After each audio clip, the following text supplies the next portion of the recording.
So nilikuwa nashindwa what was going through his mind. What was he going through? What kind of pain was he going through? Mpaka ndio afike hosi. And my husband was a fighter. So he was fighting. All that time mpaka ndio apelekwe hosi alikuwa na fight. I knew he was fighting to stay alive. So it really broke. Yeah. Ilini sana. You've mentioned the transfer.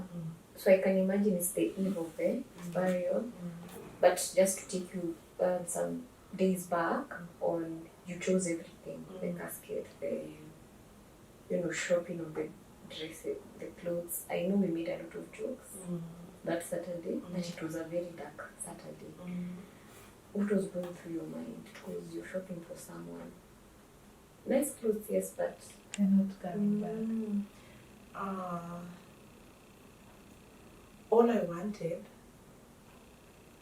was to shop for him the clothes that I knew he loved. And I didn't want him to be buried in a 2,500 suit. And I didn't want guys to dress him in black because he never wore black. Na suit is a brown. So I chose a navy blue suit for him. And my husband never wore ties. And I didn't want kuenda amenyongwa tie kwa coffin. I didn't want that for him. Okay, I joked a lot na nilikuwa nasema tukimzika na viatu za brown ataamka, tukimzika na tie atarudi, hata why like why you burying me in brown shoes already? Ugly brown. Yeah, brown inakuwa very ugly, So I felt like I really needed to do this for him. And I think I did it because it was a way of saying goodbye,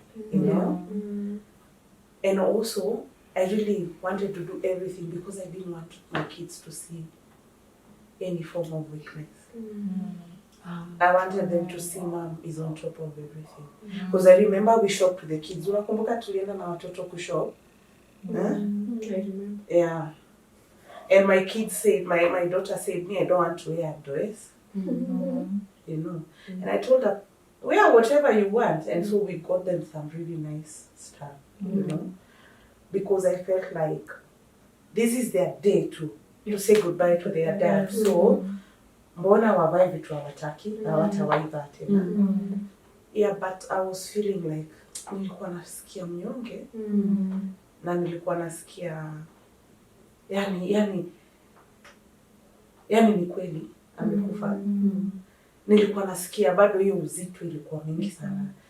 I joke a lot and I think it's a good coping. I have a lot and I can even say, yeah, you guys know me. I say mimi bibi ya mwenda zake alinikosea, all those things. But I think it was my way of coping. Yeah. And I didn't want of course my kids saw the breaking down after that and everything. But at that particular time, I wanted them to feel safe and know that mom is on top of everything. And I remember telling my son, I know guys will come and tell you you're the man. And I told him, nikusikie, you're not the man. You're my son. Yeah. My man is dead. You're my son. And I want you to take the position of a son. And I don't want you to take care of me. Because huwezi.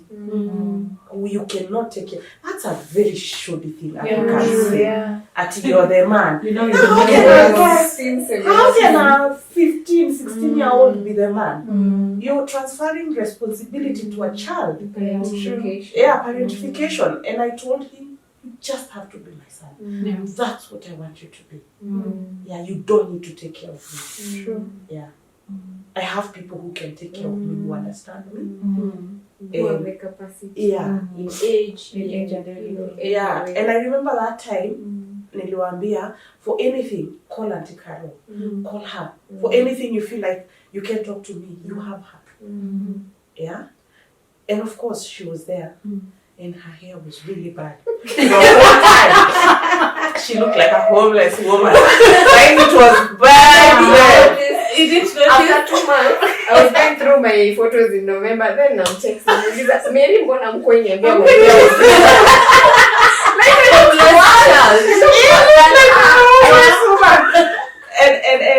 and I told my kids, you talk to her, because also I needed my kids to have somebody when yako karibu na mimi, and I didn't want because you know even the family was going through this. My family, their family, sikuwa nataka kuburden mtu, and so the only person I saw fit to get that burden was her, who was also grieving, forgetting about your appearances, but you're old enough, older than to handle such things. Yeah, and in the midst of all that, like I had a legit support system. You guys were there. You, Anisha, came in after that. I had a legit support system.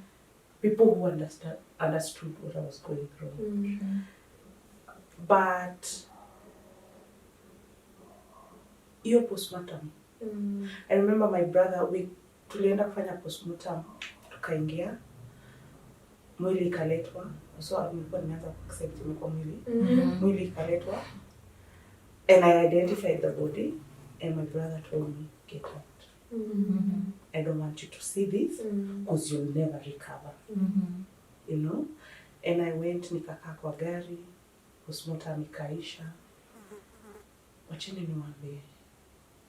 Same day ya postmortem, ndio nilienda hapo PNN kuchagua kofi. If there's something else that broke me, ni kuingia huko ndani. Majeneza zimetoka hapa mpaka Kiondo. Different size, different colors, textures. Sasa ninaingia na shindo, what am I doing inside? Whose coffin am I choosing? Not that there were no other people to do that. So kama nilikuwa tunajidunga hiyo mweba tu venye nataka. And I remember Nikki choose the coffin, and my brother paid. I paid, I came to remember. Na nikatoka nje, and I cried so much. And that time, my colleague Joyce was with us. And I asked her, Joyce, hii ni maneno gani? Hii ni nini sasa? Ni nini tunachagua? Ni nini hii tunachagua? And that too really broke my heart. Because unajua si nguo unachagua manyanya. Ni jeneza. Alafu sasa wanakuuliza, unataka ikue na kapi? Jeneza. Na bora isikuwe ya brown. It was let me teach you something. Men are buried in brown coffins, dark coffins, because it represents the earth. Women are buried in white coffins and all that, because it represents beauty. Yeah. So I had to choose okay, si kuchoose hiyo brown. Hakuwa napenda. I choose brown nyingine. Because I was very afraid anaweza amuka nikune miguu. Sikuwa nataka ifike mahali anaweza amuka aniulize. Nilikwambia hii brown sipendi. Sipendi white. So I was very cautious when I was doing everything. Of course I knew he wouldn't wake up, but you know, my mind is very comic, so I would think, anaweza amka nikune miguu, you know, all those things. Yeah? But it was a dark time. For me, it was very dark. And even choosing that coffin was very dark. Going to Nairobi to clear his house before I bury him, you know, because it's already the beginning of the month. Sasa sitaki kuitishwa rent ya mwenda zake. So ninaenda kuchukua vitu za mwenda zake. So nikaenda before the funeral, and I took some things, you know, I came with the documents, some I left kwetu nyumbani. Yeah. So when we maybe go into anger, at this point, were you almost getting into anger? I was very angry. I was the nini of the bitter, angry black woman. I was angry at his family. I was angry at a lot of things.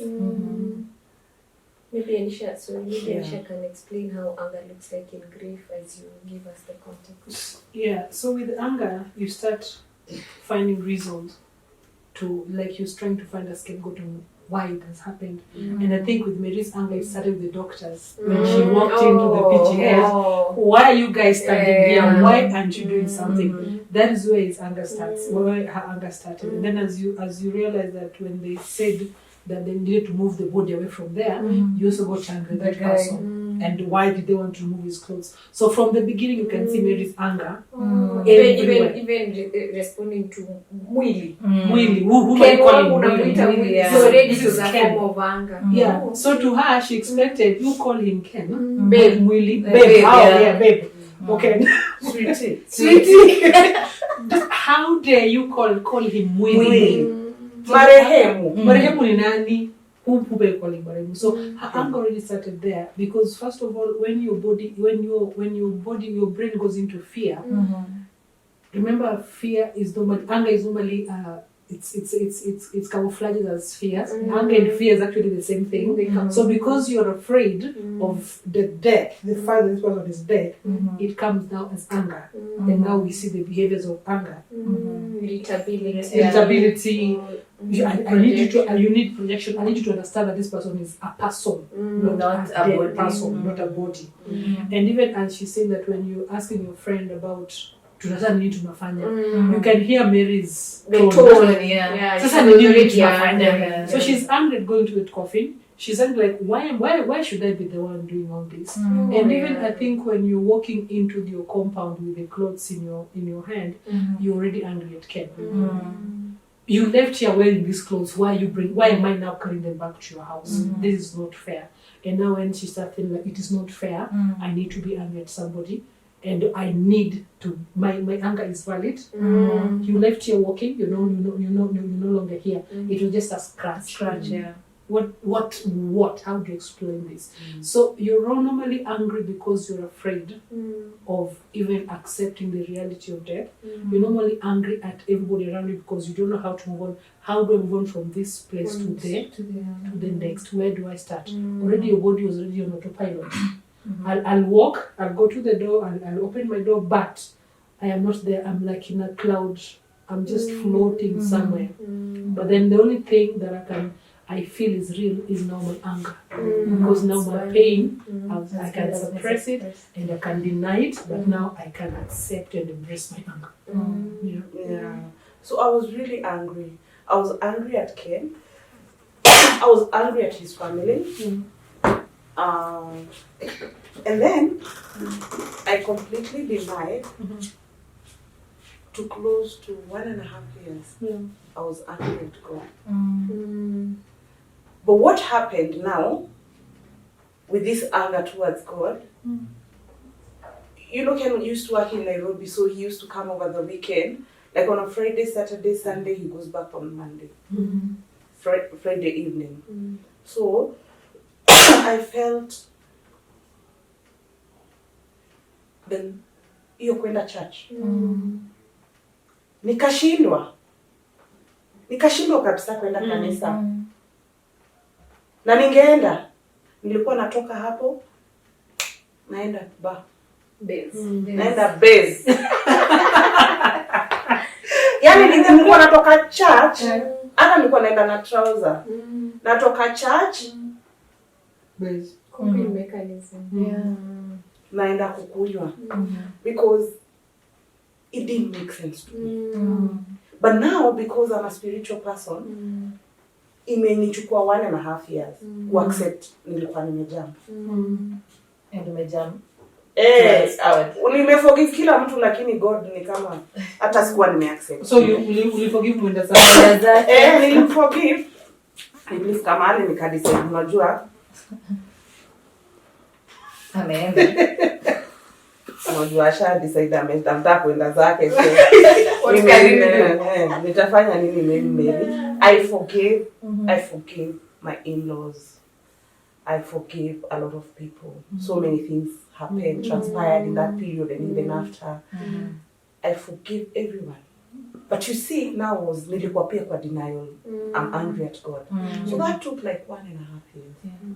Because I remember there's a conversation we had, I think a year after, and I was talking about something I experienced some years ago. And I remember telling her it affected me going to church and my spirituality because I was angry at God because I felt like God failed me and I was very, like I feel like I was loyal to God. I don't know if that makes sense. So I felt like he failed me. And he was like, Karo is Jamia God. That's how that conversation ended. Like she just shut me down and I was like, of course there's something there. Yeah, because she just shut me down and be like, verbatim.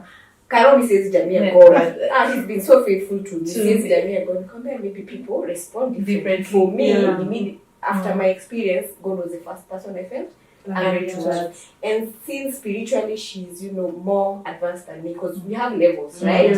So I felt like, maybe you are very young in this, maybe I didn't get it. That was like a year after. If I may say something, when it comes to grieving and anger towards God, one of the things, I guess, our settings and our spirituality, the fact that Mungu ndio the authority, he has all the plans towards us and everything, and we are not allowed to question God. So the moment that you're not allowed to question God, that means that itakuwa hard. But, and it's also something in tunaambiwa usi question mipango za Mungu. But you're here, you are angry towards him kwa sababu kama alikuwa anajua kutakuwa na accident, mbona hakufanya Ken achelewe kidogo anini. So of course the fact that and then you can't question it. That's why most of the times that I had to realize that we are angry towards God. But I've come to realize, even from experience, that it's a valid feeling because we take God as our Father.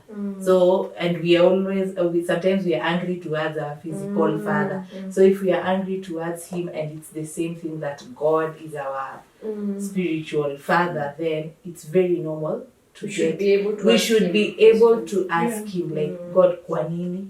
Na kwa nini ulimchukua saa hizi? Kwa nini unataka hivi? Kwa nini maybe tuko in a good space? Kwa nini unataka aende? Si hata angeenda maybe katikati ya wiki wakati si ati anatoka hapa. Hizi plans zako nikaa zilikuwa na makosa. Never get answers. Yes, it's okay. It's part of the grief. And it's part of the healing journey.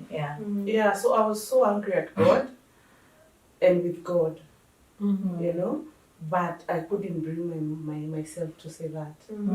So what I did, I coped. Come here, so. Because now, what used to happen, I'd go to work,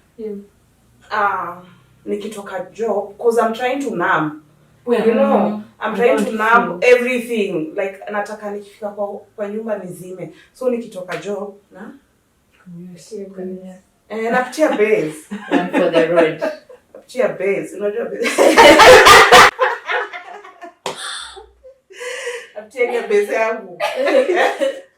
And I drink, and I did that for close to 1 year and 7 months. Haikuwa ina affect vitu zangu za kurun during the day. Lakini tu siku yangu bali ndakafungia hivi. Matai. Naingia base. And just to add, I feel like now I think maybe you see the way Anisha is giving the feedback. You are on the outside; it's easy for you to see it. Now, me being on the inside, my times my drinks, just the anger and the aggression will just come out. That's when she now like, Karo, what? And she just say things that they don't make sense, but I'm understanding the anger. So I just sit there and listen, and it's funny. Because I'm 100% sober, so I'm just listening to her, and she'll go on a rant, either on call or physically. Maybe what to Karo. Some sense of you know, like, I think also grief makes you analyze so much people around you, and of course during that period you are more sensitive than usual. So hypervigilant also. Setting now the triggers, I should really. That's when I would see the anger. That's when the anger was present. Mostly it was so very well masked. You would not see the anger. But until sasa tumeenda girls night out, sasa sasa ndio the so yeah, when she'd get like that, she would just tell me, Karo, nataka kwenda home. Home, because I could see now the aggression is coming. Yeah, because I would just be, you know, she's the water person, I'm the blessed water person. Yeah. Now, me, I'm taking my blessed water. Now she's just taking her water. Now, and you know, it used to happen. Acha naeza kwa tu niko na drink imeenda tu nusu, and then you decide, whatever. I need to go home, and I'll just tell her naenda home. Remember what she said? Remember what she said about she wanted, like when she was going to pick the clothes, she wanted her kids to see that she had it under control. So I wonder if maybe the course, again, to me, kids are my passion, you know that.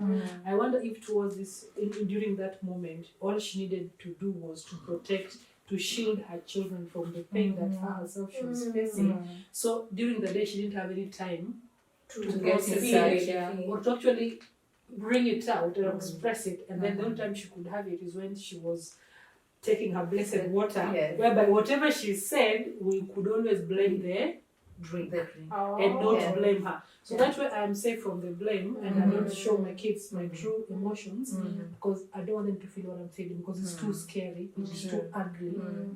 And again, you said I never wanted her to go through this. So you are also very selfish with your pain.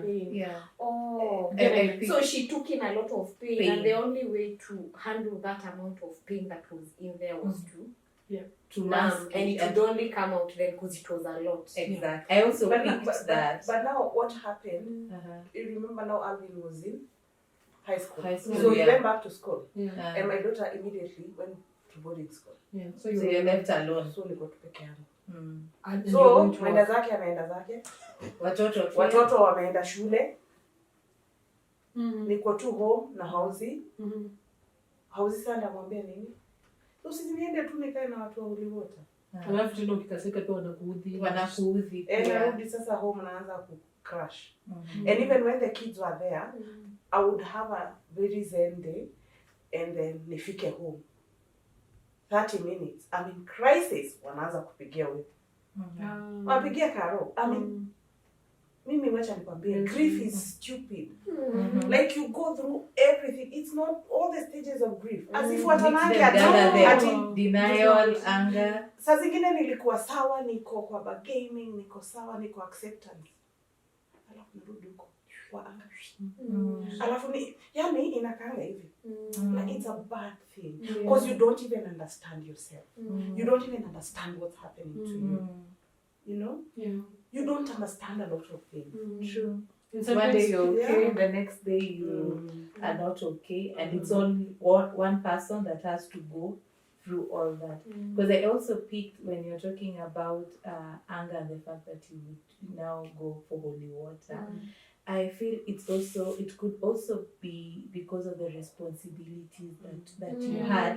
Now you're taking up the role of a mother, quote, and a father, the way that we would say it. There's so many things that you needed to do. And then says, hauna point. And you're also protecting your children.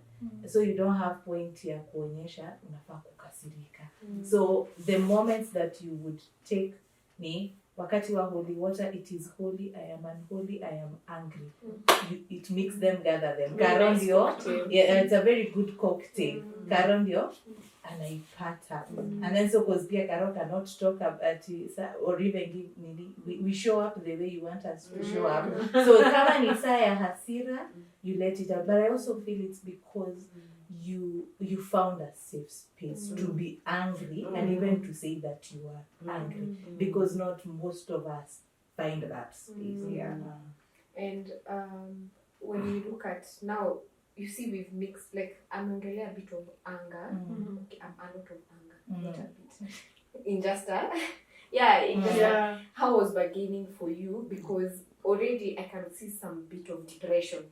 You see, like the hopelessness there. But maybe we can get to that. But how was the bargaining for you? Because bargaining inaonekanaga ikiwa very mellow space. Unajua it's like accepting. Hapo ndio uko like lakini labda angekaa.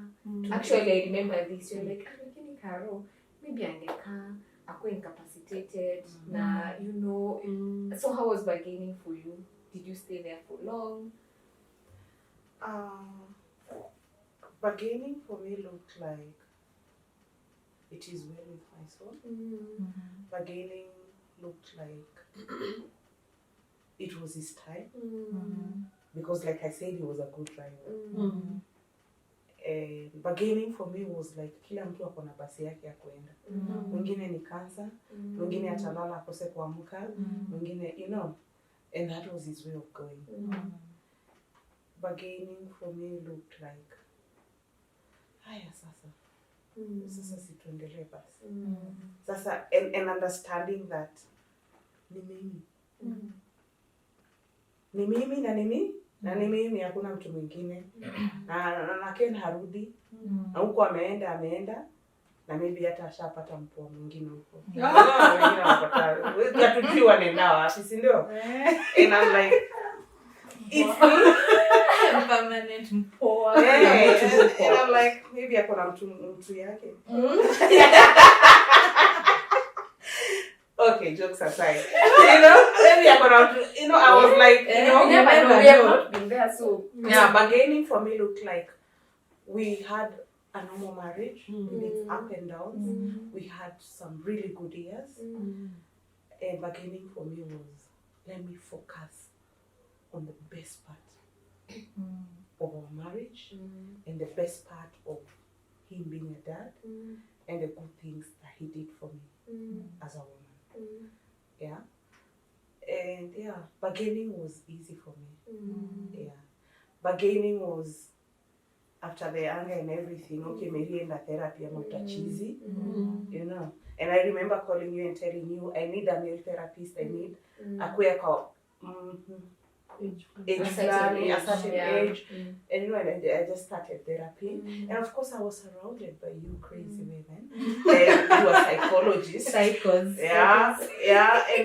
And so the support system and going for therapy, hapo kwa bargaining ilinisaidia sana. And maybe something that's key is when you're able to ask for help. Like when you're crashing, you knew you'd reach to this person. When it came to your kids, you knew that Anisha could handle the children. Like you were able to use the resources around you to support. Now to the depression, because I'm sure that was interesting. Wacha nikwambie. Nilikuwa nasikia nikaa nimekelewa na zile zinaitangwa 9. Ni kama ziko 6 hapa kwa mgongo. Alafu 3 hapa. I've never felt something like that. And I remember going for massage and it didn't work. Several times. Even different places. My very different places. And the heaviness. Yani, coming to terms with Candid, the depression was so bad. I would cry because it's raining.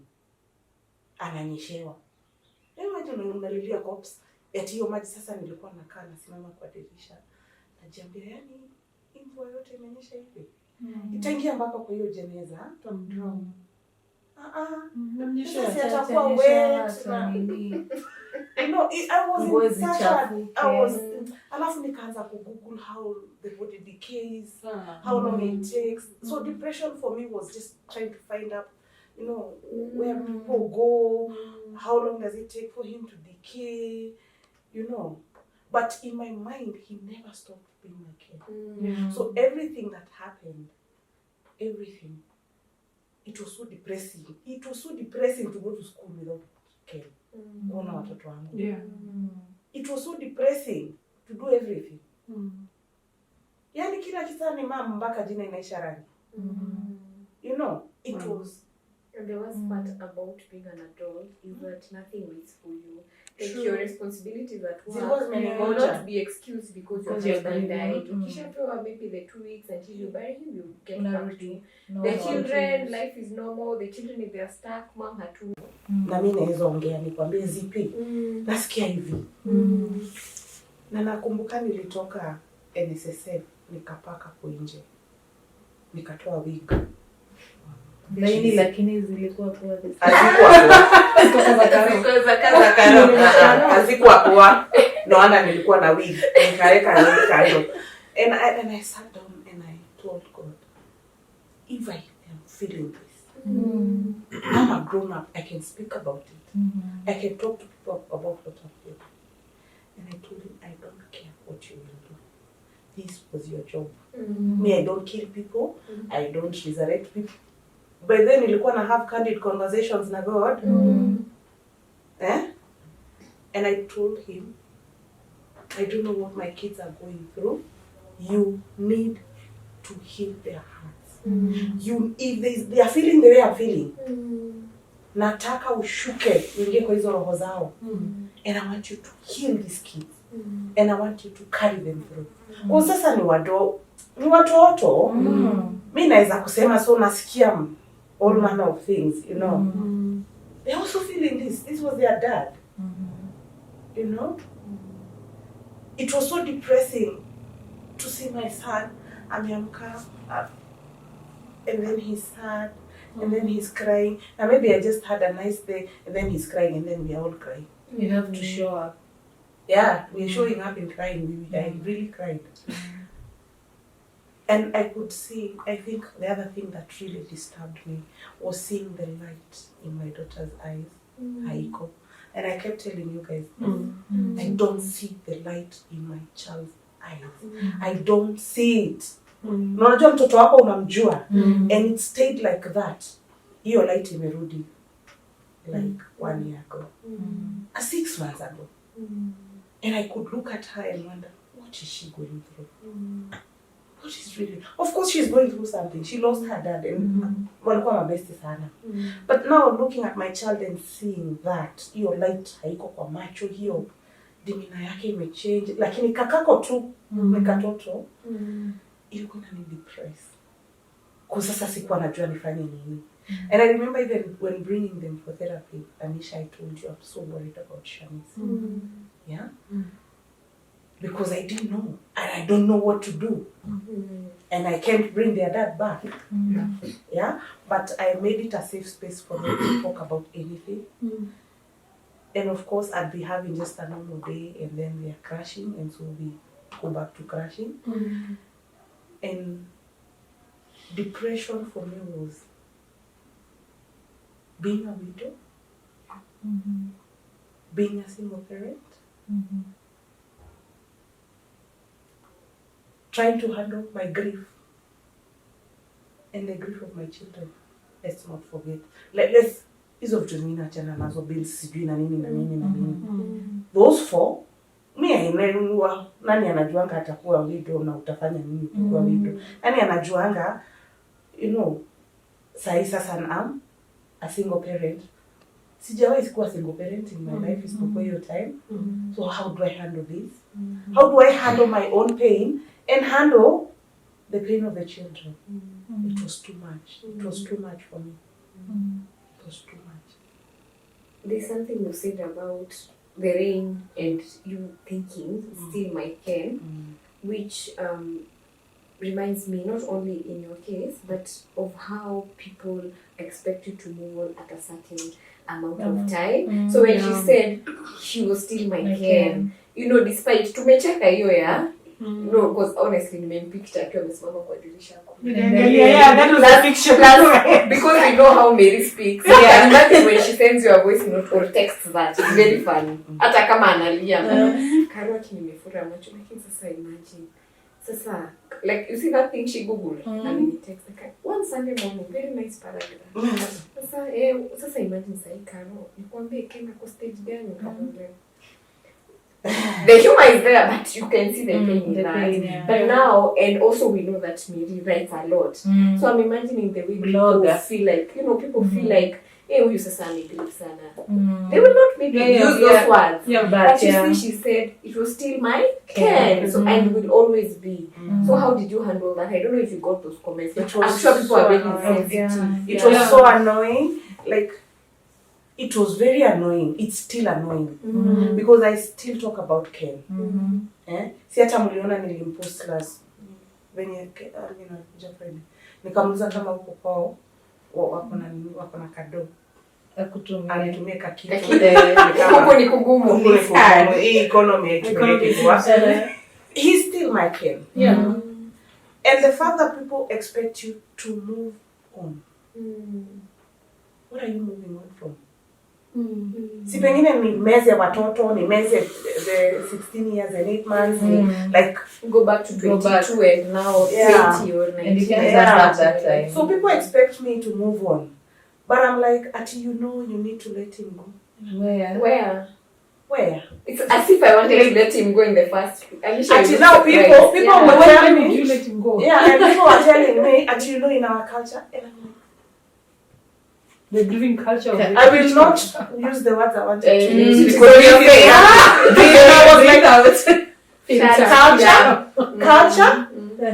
culture.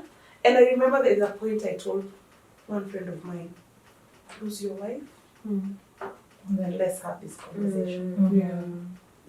And I would say it any day, lose your wife or your husband, and then start telling people you need to move on. Because you never move on. You move forward with grief. You move forward with this person.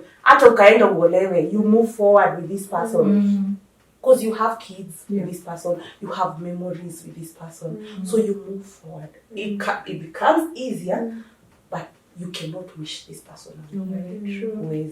And honestly speaking, as much as I've not experienced that kind of grief, we have all experienced different kinds of griefs. And something about grief is that I don't believe that it gets better or easier because the grief is constant. It is constant. So if you are this small when the grief was starting, maybe as a baton, it is you who will grow around your grief. So your ability to handle it and how you go about it, that is what grows, not the grief. Because this person is dead. So how does that get smaller? It does not get smaller. The memories don't get smaller. Nothing gets smaller. So it's you who grows your capacity around it, how you handle it. Like if she would use holy water, then right now if she's triggered, she knows she can go for a walk as opposed to. So the coping mechanisms will be different. She'll handle things differently. But the triggers will not be different because I remember, I think we had this conversation around this second anniversary, and I remember we talked about you're saying your body's feeling weird, but your mind is zen. And I remember telling you that our body does not recognize time. So when you tell someone to move on, when you tell someone logically, you should, but your body, your spirit does not know that. So it's more of you just getting to a place where you understand that actually that is not going to happen. And I think also that makes us stay stuck in grief longer because we want to be different versions. Like, no, the same version. Like, Mary would like to go back and be the Mary she was before the grief. Which I don't find realistic. And I think you've gotten these comments from people. You're bound to change. Things are right? change. So it is not, and I think this is a point of stuckness for most people because you expect to go back and be but ideally you're supposed to evolve and become a different person because this grief is a part of you and accept that by the way initially I was not an anxious person but this grief came with a lot of anxiety. When I get calls I may not handle it the same I used to handle. If my child is sick I tend my thanatals or the death instinct to be higher than it was before. So what I learned, okay, I'm still in acceptance, I am, and re-entry. But what I've learned is you can never be the same person. And what I know about grief and what I know people are stuck in, kila mtu anataka kurudi ule Mary alikuwa amefurahi, ule Mary sijui alikuwa amefanya nini, ule I am happy, but I am happy in this current version. I can never be the Mary that I was. You know? And so I'm learning to enjoy the Mary that I am. I'm learning to love my journey. I'm learning to, you know, let go of things that I have no control over. I'm learning to love Ken. Hata kama amekufa. You know, just be like, oh, he's dead, but I loved him and I still love him, and you know, and make jokes about it. Yeah, but the version I am today, what I know for sure is that you can never be the version you are. You have to evolve, you have to learn, you have to grow, you have to change. True. Yeah. Thank you, Mary, for sharing. So maybe as we wind up, a minute, each of us can say something. I think my biggest issue when it comes to grief is that people ignore children so much, because when someone dies, they all go and say sorry to the adult, and then the children are told to move outside and play. And it's fortunate that Mary, being a counseling psychologist, was easy for you to understand that your children were also going through that pain. And Carol, this is something that maybe parents need to really understand, that as they also go through their own pain and their own healing process, the children need to be catered for, so that the emotional pain, they can also be at a place where they can speak about it and learn how to deal with the grief, so that we don't expect them to change anything about what's happening, but to, as you said, live around it and manage it. Because if it's not managed eventually, as the kids grow up, it brings other issues in life. Yeah, that's what I want to share. So when children don't have the capacity to understand, you can say, I was drinking because I was grieving. The child will not understand that I am not as social as I used to be because of the grief. It will be, ni adolescence inamsumbua, so it will come out as defiant behavior and something very different. So then people will focus on the behavior and not understanding the cause, what is the need. This child needed to go through grief counseling. The child needed also a support environment, a support system like the mother had or the father had, for them to be the same space with their mother. Thank you so much. Okay. Well, I think for me, one of the things that I have learned, especially from Mary, because I think it's also around that time, before that time, that's when we became friends, is that grief is personalized. And I think as people who provide support system for people who are going through grief, that needs to stick. Like, you can tell me umelia sana, ama unakasirika sana. It's their journey. We need to respect that. But then also asking them, how would you want me to show up for you? I think that's one of the things that we forget, because sometimes we show up for people the way we want them to show up. We want them to show up for us. And I think also one of the lessons that I've learned even from Mary is that, again, grief will always change you. But then also, and I think I told you the other day, is that being in the moment, enjoying the present, because you are not sure of the next minute. Anaweza kuwa mwenda zake, life happens. But even now, for people that are on this side, but for people on this side, is getting to understand the present and also just trusting the process. If it takes 1 year, it's okay. If it takes 2 years, it's okay. But just grow through the process, and also don't be hard on yourself, because things have changed. Don't be hard on yourself in terms of, kai, nitakuanga hivi kila siku. Be kind to yourself. The world already is not kind to us. The economy and kila kitu. The best thing that you can do is just be kind to yourself. And also, thank you for your friendship and for finding this crazy woman. What I can say is, grief is a process. Grief comes in waves. Nimeongea your story, and I would just say thank you. Thank you to everyone who has played a part in this healing journey. You're all my friends, you know. Nata wenye hawako, when I was you know, my cousin Jane in Nairobi. For everyone who's played a part in this, I never felt alone. I felt supported, my kids felt supported, and they've learned something. It is good to have meaningful friendships. Meaningful friendships are really good in your life. For anyone who's going through this, you're not alone. You know, reach out to people. Usikufe na mashida za grief. Like, reach out to people. Go to any government hospital. They have free psychologists there. You know, if you're in Nakuru, just go to BGH. You're friendly. You find a very nice team there. You know, don't walk alone. Don't let it kill you. Yeah. I have walked the journey. I am walking the journey. And I'm a very happy woman. Okay, and I joke a lot. My take from that is something that one of us would have been here, Naitwa Esther. She says that we heal in communities. We heal with connections. Yeah? So that's what I've learned from my experience. Being a person who's significantly isolated by choice. I would isolate when I'm not okay. So what I learned from Mary is that even when you feel like you need to isolate, you just need to communicate that. By the way, my world is crashing. This is what is happening. So I learned a lot from Mary's grief, and of course I grew up a lot very fast, because for the first time nilikuwa kwa committee, guys.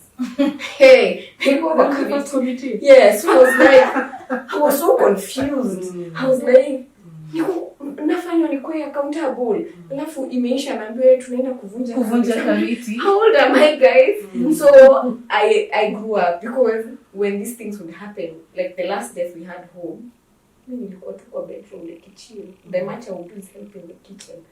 Wazee wako committee, and then I'm like, hapa sasa, like, we have actually grown. So I feel like I grew. Of course, we grew closer with that grief, but I learned a lot, and my takeaway was that we don't know when we're gonna die, so you just live to the best of your, just live well, because you don't know when. So live well and let the people behind have. They may not all will have good memories of you, but leave a mark. Because honestly, Kwabajo, his colleagues from different companies, not the company he was working in at that time, they came in numbers, and that said a lot about him. So that I remember I mentioned that, and I told you that really made me think. How do you live with these people? Because there's no way they showed up if he didn't live well with them. So that also challenged me. How are you living with people? And just to echo what Mary has said, do not die with your grief, any form of grief. Speak up, look for a support system. Thank you, guys. Comment, like, share. We'd like to hear what you think about this episode. Yeah, thank you. Bye.